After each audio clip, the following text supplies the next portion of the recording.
سلام سلام نتقان كريستوس مسكولاتكم يخون حوهم بروفيت نهامي مسحوم زلهم لومي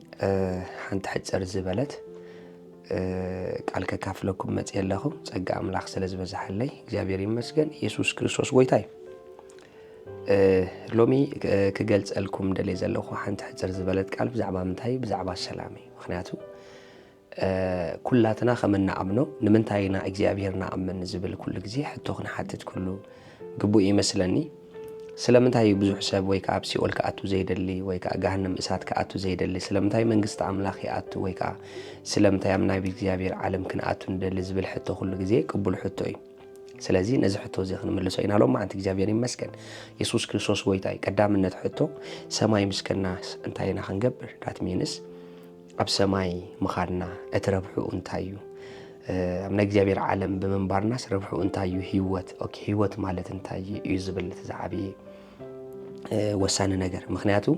ህይወት ክንብል ከለና ስንታዩ እስትንፋስ ወይ ካብ ሰማይ መንባር መቅማጥ አው ኾፍ መባል አምላኽ ምርአይ ደንዋት ብድሕሪ እኸንታይ ንዝብል ሕቶ ሓደ ነገር እዩ ምክንያቱ ህይወት ማለት ተጠርኒፉ ናይ ህይወት ኩሉ ረብሓ ወይ ከዓ ናይ ህይወት ኩሉ ረብሓ ተጠርኒፉ ሰላምን ሓጎስን ጥራዩ ናብነት ሓደ ሰብ ኣብ ሲኦል ኣትዩ ኣብ ገሃነም እሳት ኣትዩ እቲ ሓውን ተዳኣ ዘይቃፂልዎ ቃንዛን ተዳኣ ክስምዖ ዘይክእል ኮይኑ ስቃይ ክስምዖ ተዳኣ ዘይክእል ኮይኑ ምክንያቱ ካብ መንግስተ ሰማይ ምእታው ዘፍልዮ ወላ ሓደ ነገር የለን ምክንያቱ ኣብ መንግስተ ኣምላኽ ኣቲኻን ተዳኣ ትሕጎስ ኮይንካ ኣብ ገሃነም እሳት ኣቲኻውን ሓጎስን ተዳኣ ኣሎ ኮይኑ ወላ ሓንቲ ፍልልይ ስለዘየለ ናይ ቦታ ፍልልይ እንተዘይ ኮይኑ ፊሊን ኣይኮነን ኦኬ ስለዚ እንደገና ሲኦል አትዩ ሰብ ደይ ሳቀን ተዳኣ ኮይኑ ስቃይ ደይ ስምዖ ጋወን ደይ ስምዖ ሓዘን ደይ ስምዖ ተዳኣ ኮይኑ ኣብ መንግስት ኣምላኽ ከዓ ሰላም ደይ ስምዖ ዕረፍቲ ደይ ስምዖ ሓጎስ ደይ ስምዖ ተዳኣ ኮይኑ ትርጉም የብሉን ምክንያቱ ህይወት ትርጉሙ ሓጎስን ሰላምን ኩሉ ግዜ ብክርስቶስ ህይወት ኣለኒ ኢልና ክንዛረብ ከለና ሓደ ነገር ኢና ነብደለና ራት ሚንስ ንዘለዓለማዊ ህይወት ኣብ ሓጎስን ኣብ ሰላምን ክንነብር ኢና እቲ ትርጉሙ ካልእ ኣይኮነን ወይ ከነስተንፍስ ኢና ገለ ኣይኮነን ምክንያቱ ሰብ ክፍጠር ከሎ ነባር ኮይኑ ይተፈጢሩ እቲ ፍልልይ እቲ ቦታ እዩ ወይ ከዓ ኣብቲ ቦታ ከዓ እቲ ፊሊንግ እዩ ምክንያቱ ኣብ ገሃነም እሳት ከዓ ትኸሎ እቲ ኣብኡ ዘሎ ስቃይ እቲ ኣብኡ ዘሎ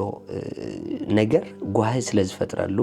ስቃይ ስለዝፈጥረሉ ሓዘን ስለዝፈጥረሉ ብኻት ስለዝፈጥረሉ ቃንዛ ስለዝፈጥረሉ እዩ ገሃነም እሳት ናይ ስቃይ ቦታ ንብሎ መንግስቲ ኣምላኽ ከዓ ምስ ኣተወ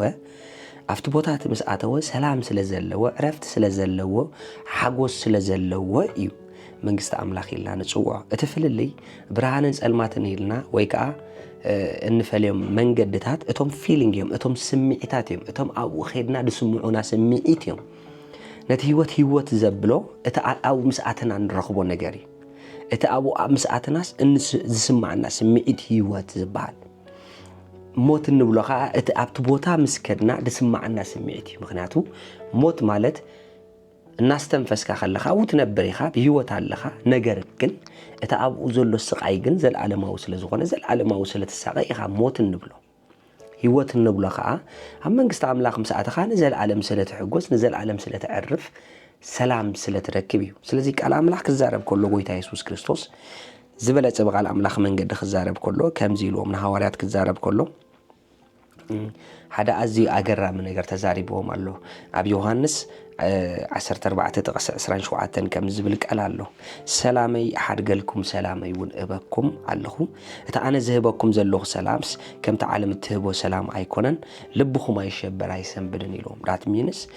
ሰላመይ ይበኩም ሰላመይ ሓድገልኩም ኣለኹ እቲ ኣነ ዝህበኩም ሰላም ከምቲ ዓለም ትህቦ ኣይኮነን ዳት ሚንስ እቲ ናተይ ሰላም ካብ ሰማይ ዝመጽእ ወይ ከዓ ካብ ኣምላኽ ካብቲ ኣነ ካብቲ ሃገረይ ካብቲ ዝነብረሉ ቦታ ካብቲ ስፍራይ ካብቲ ዝፋነይ ዝመጽእ ሰላም እዩ ሕጂ ነዚ ሰላም እዚ ከዓ ሲሓድገልኩም ኣለኹ ሕጂ እዚ ናተይ ሰላም እዚ ኣብዚ ዓለም እዚ ኣይትረኽብዎን ኢኹም ምክንያቱ ኣብ ሰማይ ዘሎ ሰላም እየ ድበኩም ደለኹ እቲ ጽባሕ ንጎ ተኣትዎ ቦታ እቲ ኣብኡ ዘሎ ሰላም ምሳይ ኣሎ እሞ ንዑ እየ ዘጥዕመኩም ደለኹ ዝለቀልኩም ዘለኹ ኢልዎ ስለዚ መንግስቲ ኣምላኽ ምስኣተኻ ናይ መጀመርያ ፕሩፍ ሰላም እዩ عرفتي وحاجوسي فيليبي خزارب كله خمس زبل قال أملاخ نركب فيليبي معرف 4 كاب تغسي معرف 4 كم زبل قال له بقويتا كل ساعة حاجوسو دقيمة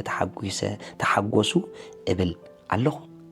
بقويتا كل ساعة تحاجوسو دقيمة تحاجوسو قبل الله ስለዚህ ሰማይ ክልተ ነገር ጽበየና ኣሎ ሓጎስን ሰላምን እዩ እዚ ግን ኣብ ሰማይ ጥራይ ኣይኮነን ኣብ ምድሪ ከለና እግዚአብሔር ክንነብሮ ዝደሊ ነገር እዩ ምክንያቱ ኣብ ምድሪ ከለኻ ሰላም እንተደኣ ዘይረኺብካ ኖት ሰላም ብሃብቲ ይመጽእኒ ወይ ከዓ ገንዘብ ብምርካብ ብምስኣን ዝመጽእ ኣይኮነን እቲ ናይ ኣምላኽ ሰላም እንዳነበርካ ከለኻ ከተስተማቕሮ እንተደኣ ዘይክኢልካ ኣብ መንግስቲ ኣምላኽ ኣለኻን የለኻን ኣብ ምልክት ሕቶ ኣለኻ ማለት እዩ ምክንያቱ ናይ መጀመርያ መንግስቲ ኣምላኽ ከም ዝኣተኻ ትፈልጠሉ ቀዳማይ መልክዕ ሰላምን ሓጎስን ኣምላኽ ሰላምን ሓጎስን ኣምላኽ ኣብ መንግስቲ ኣምላኽ ከም ዘለኻ ብርግጽ ከረድኡኻ ዝኽእሉ ብርግጽ ጭቡጥ ነገር ከም ዝደሓንካ ክንግሩኻ ዝኽእሉ ኣብ ህይወትካ ዝግለጹ ስምዒታት እዩ እዚኦም ግን ካብ ዓለም ካብ ገንዘብ ካብ ስራሕ ካብ ሃብቲ ካብ ምምርዓው ካብ ሓዳር ካብ ውላድ ዝመጹ ሰላም ኣይኮኑን ካብ ዓለም ዝመጹ ነገራት ኩሎም ዓለም ተቕይሮም እያ ምክንያቱ ሓደ ነገር ትበካ ትሐጉሰካ ሞ ድሓር ግን ጠፋእ እዩ እቲ ካብ ኣምላኽ ዝመጽእ ሰላም ግን ነባርን ቀጻልን ንዘለዓለም ዝቕጽል እዩ ስለዚ ኣማኒ ወይ ከዓ ኩሉ ሰብ ስፔሻሊ ኣማኒ ብጎይታ ኣብ ህይወቱ ንምንታይ እዩ ክቃለስ ዘለዎ ቀዳምነት ሰላሙ ንሕላ ናይ ብዙሓት ኣመንቲ ሽግር እንታይ እዩ ሰላሞም ዝዝርግ ነገር ኣብ ሰላሞም ዝዝርግ ነገር እዮም ድማላለሱ ስለዚ እቲ ክርስትና ከስተማቕርዎ ኣይክእሉን እዮም እቲ ናይ ክርስትና ሓይሊ ሓጎስ ክረኽቡ ኣይክእሉን እዮም እቲ ሰላም ከስተማቕርዎ ኣይክእሉን እዮም ንምንታይ ቅድም ገለገለ ኣገልገልቲ ነገልግሎት እምበር ንሰላሞም ዋጋ ይከፍሉን እዮም ስለዚ ኣብዚ ምድሪ ከለኻ ናይ መጀመርያ ቅድሚ ዝኾነ ነገር ምግባርካ ሰላምካ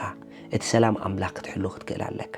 እቲ ሓጎስ ኣምላኽ ክትሕሉ ኣለካ ምክንያቱ እዚ እንተደኣ ሓሊኻ ኢኻ እዚ ጽቤካ ስለ ዘለዎ ኣብ ሰማይ ኣምላኽ ድማ ነዚ ነገር እዚ ኣብ ምድሪ ከተስተማቕሮ ይደለካ ንኣብነት ብብዙሕ ሽግር እንዳሓለፍካ ስትሕጎስ ብብዙሕ መከራ እንዳሓለፍካ ሰላም ኣለካ እዚ እቲ ሰላም ኣምላኽ ዝበሃል ሕጂ እቲ ካብ ምርካብ ዝመጽእ ሰላም ናይ ኣምላኽ ሰላም ኣይኮነን እሱ ግዚያዊ ሰላም ይመጽእ ይጠፊ እቲ ናይ ኣምላኽ ሰላም ግን ኩነታት ብዘይገድስ ብሽግር ሕለፍ ብጽቡቕ ሕለፍ ብጸገም ሕለፍ ገንዘብ ሰኣን ረኸብ እዚ ሰላም እዚ ኣይልወጥኒ ስለዚ ኩሉ ነዚ ሰላም እዚ ዝርጉ ዘበሉ ዝመስሉኻ ነገራት ነዚኦም ኩሎም ክትነቕሎም ኣለካ ምክንያቱ ቀዳማይ ናትካ ናይ ህይወት ፕራዮሪቲ እሱ እዩ ምክንያቱ ህይወትካ መግለጽ ናይቲ ህይወትካ ናይ መጀመርያ እቲ ሰላምን ሓጎስን ስለ ዝኾነ ስለዚ ብሽም ኢየሱስ ክርስቶስ ኩላትኩም ሰላም ኣምላኽ ኣብ ህይወትኩም ዘሎ ክትሕልዎ ክትጋደልሉ ንዑ ዋጋ ክትከፍልሉ ንዑ ቀዳምነት ፕራዮሪቲ ክትሕዝዎ ከም ቀዳምነት ናይ ቀዳምነት ሒዝኩም ሰላምኩም ንምዕቃብ ሓጎስኩም ንምዕቃብ ዋጋ ክትከፍሉ ምክንያቱ ነቶም ሰላምኩም ክዝርጉ ዝኽእሉ ኩሎም ኣየራት ዝመጹ ዝኾነ ዓይነት ነገር ንዖም ገለገለ ግዜ